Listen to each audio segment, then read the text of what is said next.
or the criticism being tossed at Kevin Padula, the new offensive coordinator, for having a bland offensive approach, not attacking down the field, doing everything sort of in between the tackles, lack of motion, just a lack of offensive creativity, and all the kind of ire that he's drawing here early on in this season. And I have to step back a little bit, and I have to remind everybody out there, and I think I put this up on Twitter and Facebook a couple of days ago.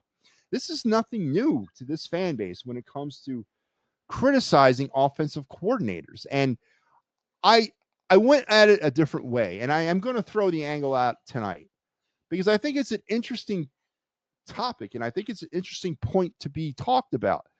2023, Brian Johnson, internal promote, brand new offensive coordinator. He gets the team out to an 11-1 start. The offense is very reliant on the pass.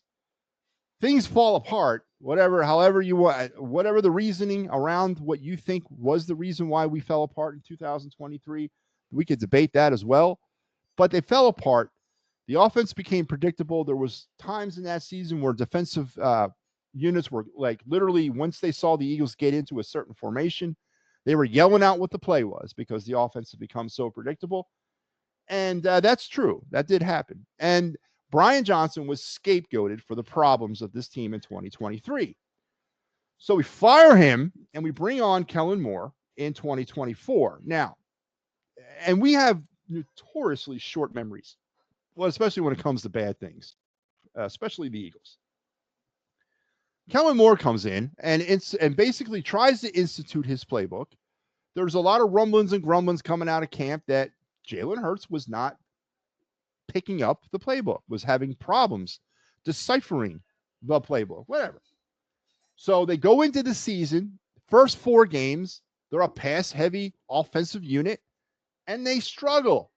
They struggle mightily. It prompts them to basically relook their entire offensive game approach during the bye week in between weeks 5 and 6. They come back out with a run-heavy attack featuring Saquon Barkley, who has himself a all-world type season, over 2,500 all-purpose yards. Comes close to setting the all-time or the single-season rushing record. They don't do that. They try to preserve them, and the Eagles go on to win a Super Bowl. So here we are in 2025.